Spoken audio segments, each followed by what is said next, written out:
Renungan pagi menjadi Putra dan Putri Allah oleh Ellen G. White, 22 Februari 2021. Mari kita berdoa.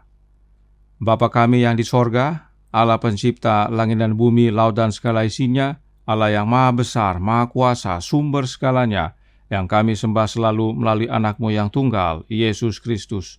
Terpujilah Yesus, anak Allah yang maha tinggi, yang adalah satu-satunya jalan dan kebenaran dan hidup bagi kami. Pada pagi hari ini kami bersyukur boleh bangun dan berbakti, dan sebagaimana membaca serta mendengarkan nasihat firman-Mu. Kiranya Roh-Mu ya Yesus memimpin kami ke dalam seluruh kebenaran, hidup kami semua diubahkan. Beserta kami sepanjang perbaktian ini, kehendak-Mu yang jadi, ampun kami akan dosa dan salah, karena kami berdoa hanya dalam nama anak Allah yang tunggal, Yesus Kristus, yang adalah Tuhan dan Juru Selamat kami. Amin. Renungan hari ini akan dibacakan oleh Ibu Oktolina Siregar. Silahkan, Ibu Lina. Terima kasih. Bacaan renungan pagi kita pada hari ini, tanggal 22 Februari tahun 2021 berjudul, Kita akan memelihara kesucian hari Sabat. Ayat intinya terdapat di dalam Keluaran 20 ayat 8, firman Tuhan, Ingatlah dan kuduskanlah hari Sabat. Allah berfirman, hari ketujuh adalah hari Sabat Tuhan Allahmu. Dia menaruh kesuciannya atas hari ini dan memberkatinya serta menyucikannya sebagai hari perhentian. Itulah satu-satunya perintah dalam 10 hukum yang memberitahukan siapakah Allah itu. Ditaruhnya perbedaan antara Allah dengan segala ilah yang lain. Hukum itu mengatakan Allah yang menjadikan langit dan bumi, Allah yang menjadikan pohon-pohon dan bunga-bunga, dan menjadikan manusia. Inilah Allah yang engkau harus turuti di hadapan anak-anakmu, dan engkau hanya perlu menunjuk kepada bunga-bunga dan beritahukan kepada mereka bahwa Dialah yang menjadikan semuanya ini, dan Dia berhenti pada hari yang ketujuh dari segala pekerjaannya. Hari yang ketujuh itulah suatu peringatan yang diberikan Allah. Menunjuk kepada Allah sebagai Khalik langit dan bumi, dibedakannya Allah yang benar dari semua ilah palsu. Setiap orang yang memelihara hari ketujuh menyatakan oleh perbuatan ini bahwa mereka adalah penyembah-penyembah Yahweh. Demikianlah hari Sabat itu menjadi suatu tanda kesetiaan manusia kepada Allah selama masih ada di atas bumi untuk berbakti kepadanya. Allah telah memberikan kepada manusia 6 hari di mana harus bekerja, dan Ia menuntut agar pekerjaan mereka sendiri harus dilakukan dalam 6 hari kerja itu. Segala perbuatan yang perlu dan kemurahan dibolehkan pada hari Sabat. Orang-orang sakit dan yang menderita pada segala waktu haruslah dirawat. Tetapi pekerjaan yang tidak perlu haruslah dihindarkan dengan keras. Dan di dalam hukum itu termasuk semua orang yang di dalam pintu gerbang kita. Penghuni rumah kita harus mengesampingkan semua usaha duniawi pada saat-saat yang suci itu. Semuanya harus bersatu untuk memuliakan Allah oleh perbaktian sukarela pada harinya yang suci. Selama langit dan bumi masih utuh, hari Sabat itu akan terus menjadi suatu tanda kuasa Khalik. Maka apabila Eden kelak berkembang di atas bumi ini, hari perhentian Allah yang suci itu akan dihormati oleh semua orang di bawah matahari. Sabat berganti sabat, segala penduduk dunia baru yang dipermuliakan itu akan datang, sujud, menyembah di hadapanku. Firman Tuhan. Demikianlah bacaan renungan pagi kita pada hari ini. Tuhan memberkati. Terima kasih. Terima kasih atas penata layanan Ibu Lina. Tuhan Yesus memberkati. Selamat pagi saudaraku dalam Tuhan. Dalam beberapa tahun belakangan ini, dalam gereja Advent, masih ada yang mempertanyakan hari apakah hari Sabat itu. Hal ini dikarenakan adanya pekabaran Sabat lunar yang mengajarkan bahwa hari Sabat itu bisa berubah-ubah hari. Mari kita baca pernyataan Roh Nubuat berikut ini. Ketua Bates beristirahat pada hari Sabtu, hari ke-7 dari minggu itu, dan dia mendesaknya agar kita perhatikan sebagai hari Sabat yang benar.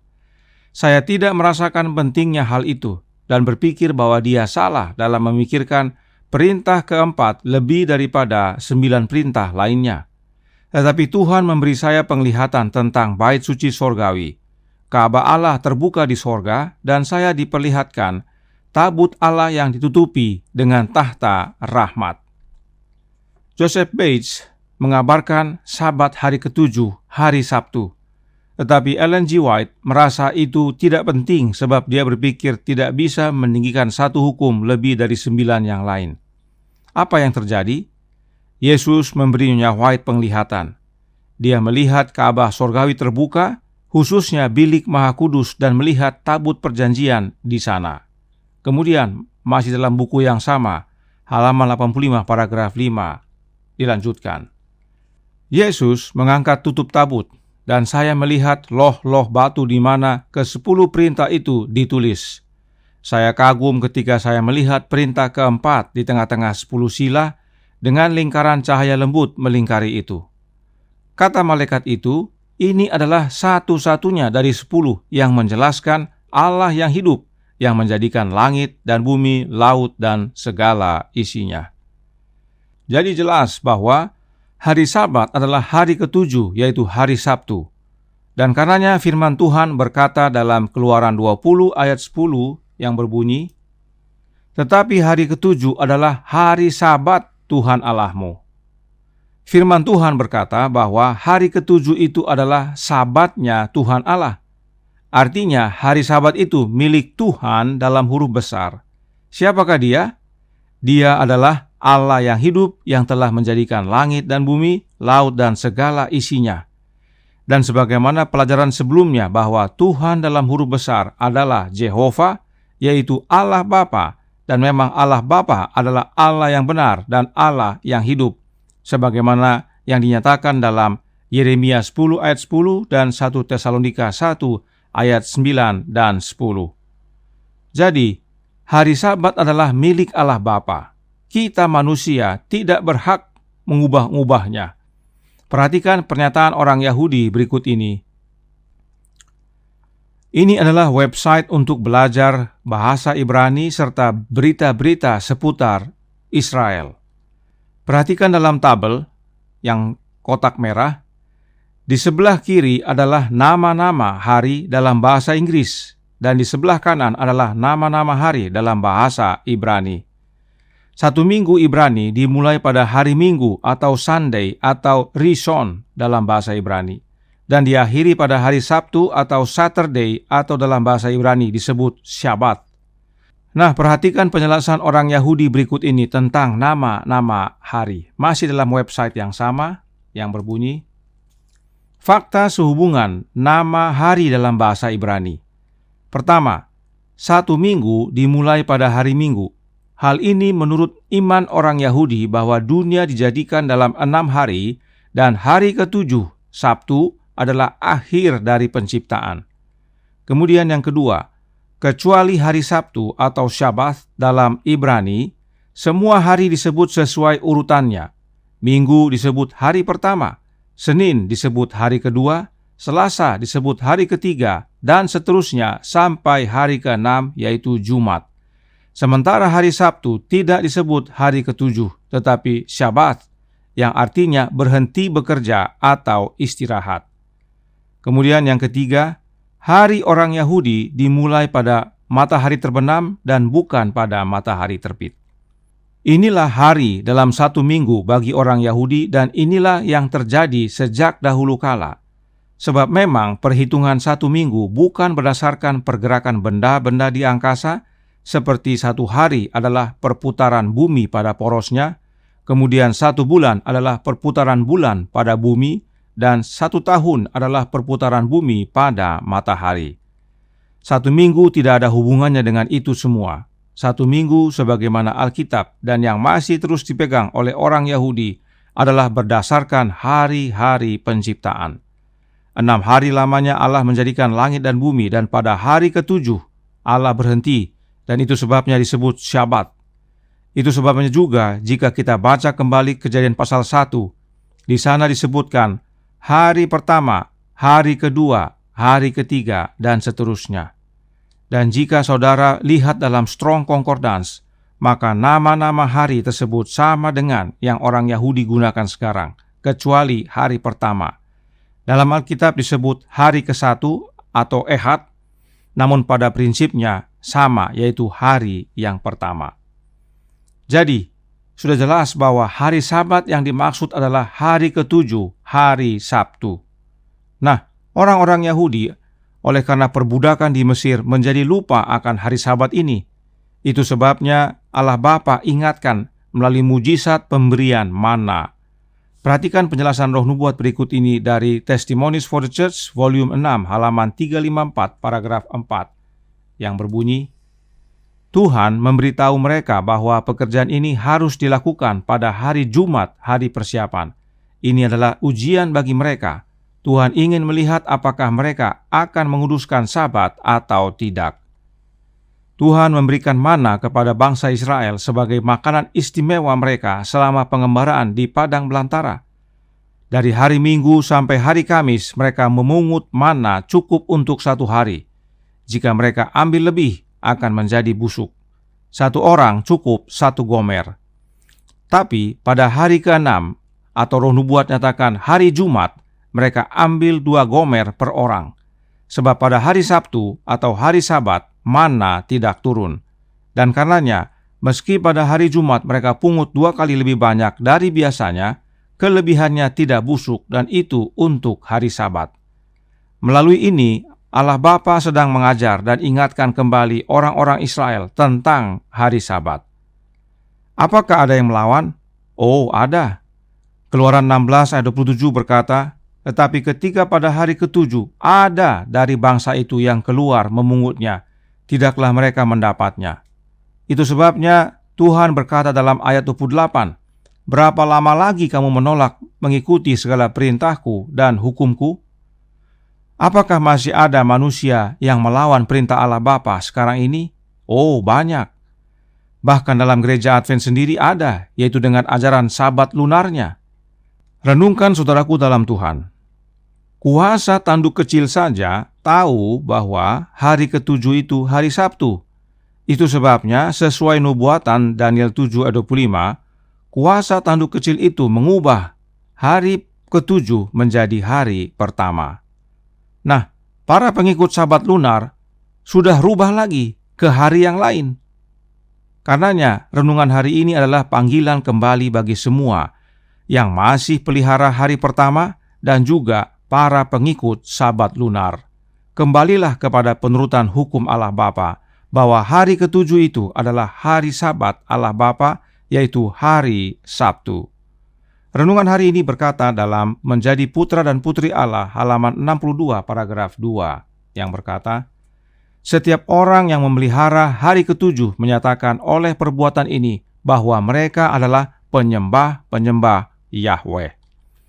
Itu sebabnya renungan hari ini juga berkata bahwa demikianlah hari Sabat itu menjadi satu tanda kesetiaan manusia kepada Allah, Allah yang adalah Yahweh, selama masih ada di atas bumi untuk berbakti kepadanya. Nah, siapakah Yahweh atau Jehovah? Dia adalah Allah Bapa, sebagaimana yang kita sudah pelajari. Jadi, mereka yang memelihara hari ke-7, yaitu hari Sabtu atau hari Sabat, adalah penyembah Allah Bapa. Ini juga panggilan kembali kepada umat gereja Advent yang sekarang ini, yang berbakti pada hari Sabtu, hari Sabat, tapi menyembah Trinitas. Kenapa? Kita baca kembali kutipan berikut ini dari Katekismus Gereja Katolik. Penciptaan adalah pekerjaan umum dari Trinitas yang kudus. Terdapat dalam Catechism of the Catholic Church, halaman 154. Nah, siapakah pencipta menurut Alkitab dan Roh Nubuat? Kita sudah pelajari bahwa Allah Bapa dan Anaknya, Yesus Kristus, yang adalah pencipta. Hanya 2 oknum ilahi. Itu sebabnya Roh Nubuat berkata dalam Kerinduan Segala Zaman, buku kedua, halaman 419, paragraf 2, yang berbunyi, Pada mula pertama, Bapa dan Anak telah beristirahat pada hari Sabat setelah menyelesaikan pekerjaan penciptaan. Demikianlah diselesaikan langit dan bumi dan segala isinya. Kejadian 2 ayat 1. Khalik dan semua makhluk surga bergembira merenungkan peristiwa yang mulia ini. Dalam penciptaan, hanya ada Allah Bapa dan Anaknya.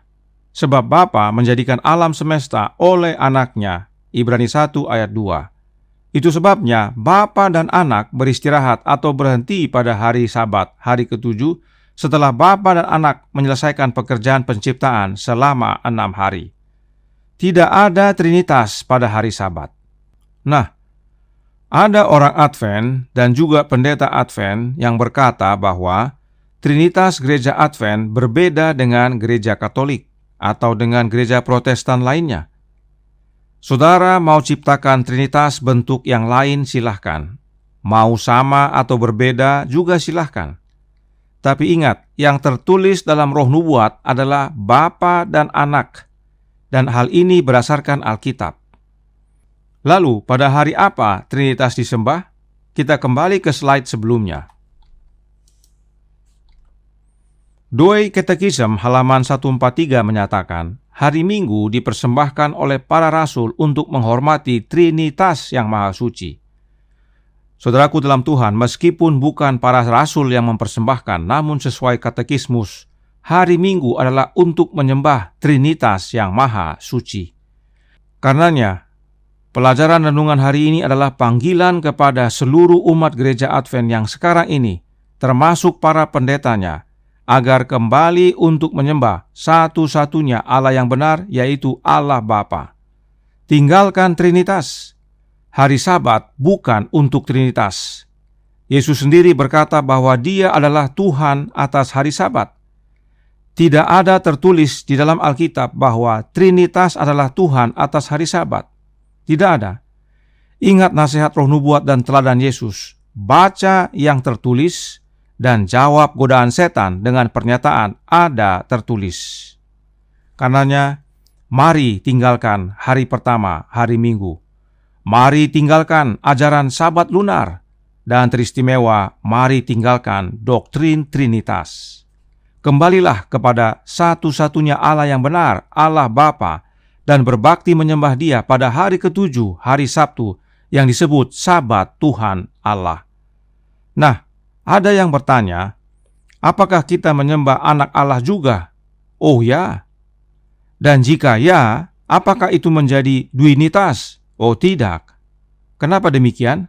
Mari kita baca kutipan berikut ini dalam Lift Him Up halaman 166 paragraf 2. Kristus adalah guru terbesar yang pernah dikenal dunia. Dia datang ke dunia ini untuk memancarkan sinar terang kebenaran, agar manusia dapat memperoleh kecocokan untuk sorga. Untuk itulah aku datang ke dalam dunia ini, supaya aku memberi kesaksian tentang kebenaran. Dia datang untuk mengungkapkan karakter Bapa, agar manusia dapat dipimpin untuk menyembah Dia dalam roh dan kebenaran. Penjelasan ini Roh Nubuat nyatakan sehubungan dengan Yohanes 4 ayat 23. Jadi Yesus datang untuk ungkapkan karakter Bapanya, agar kita manusia dapat menyembah Allah Bapa di dalam roh dan kebenaran. Apa artinya? Artinya kita menyembah Allah Bapa di dalam Anaknya, Yesus Kristus. Sebab Yesuslah roh, yaitu roh yang menghidupkan. 1 Korintus 15 ayat 45, dan Yesuslah Sang Parakletos atau Sang Penghibur. Lihat juga pelajaran-pelajaran sebelumnya. Serta Yesuslah kebenaran. Yohanes 14 ayat 6. Tidak heran Yesus berkata, tidak ada seorang pun yang datang kepada Bapa kalau tidak melalui aku. Yohanes 14 ayat 6. Lalu jangan lupa, segala sesuatu Allah Bapa telah serahkan kepada Anaknya. Yohanes 3 ayat 35. Segala kuasa baik di sorga maupun di bumi sudah diterima Yesus. Matius 28 ayat 18. Hidup kekal ada dalam Yesus. 1 Yohanes 5 ayat 11 dan 12. Inilah dasarnya saudaraku dalam Tuhan, Yesus kita sembah. Dan penyembahan kepada Yesus tidak berhenti di Yesus, tetapi untuk kemuliaan Bapanya. Filipi 2 ayat 11. Jadi, tidak ada Trinitas dan tidak ada Duinitas. Yang Alkitabiah adalah menyembah Allah Bapa di dalam Anaknya, sebab memang hanya ada satu jalan kepada Bapa, yaitu Anaknya yang tunggal, Yesus Kristus. Jangan ragu lagi, saudaraku dalam Tuhan. Kembalilah, saudaraku, selagi masih ada waktu. Renungan hari ini berkata, Sabat berganti sabat, segala penduduk dunia baru yang dipermuliakan itu akan datang sujud menyembah di hadapanku, firman Tuhan.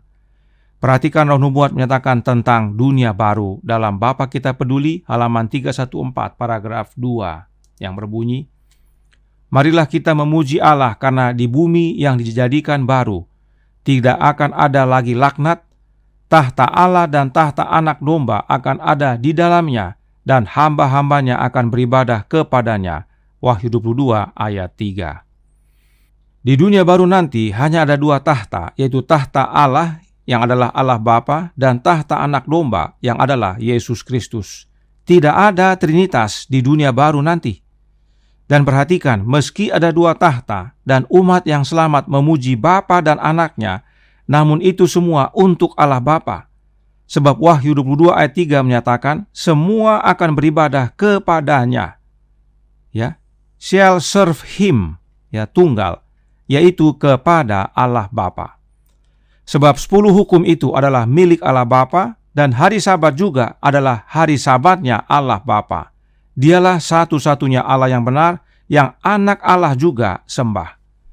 Kiranya pekabaran ini menjadi penggugah agar semakin banyak umat Allah yang bertobat dan kembali kepada Allah Bapa melalui dan di dalam Anaknya Yesus Kristus, serta menyembahnya pada hari Sabat, hari ke-7, hari Sabtu. Tuhan memberkati, saya bawa dalam nama Yesus. Amin. Mari kita berdoa. Bapa kami yang di sorga, Allah pencipta langit dan bumi, laut dan segala isinya, Allah yang maha besar, maha kuasa, sumber segalanya, yang kami sembah selalu melalui Anak-Mu yang tunggal, Yesus Kristus. Terima kasih atas panggilan indah pagi hari ini, agar semua umat manusia kembali kepada satu-satunya Allah yang benar dan tinggalkan Trinitas, dan berbakti menyembah Allah Bapa hanya pada hari ke-7, hari Sabtu yang disebut hari Sabat. Tolong kami ya Bapa, curahkan Roh Anak-Mu dalam hati ini kehendak-Mu yang jadi, ampun kami akan dosa dan salah, karena kami berdoa hanya dalam nama Anak Allah yang tunggal, Yesus Kristus, yang adalah Tuhan dan Juru Selamat kami. Amin.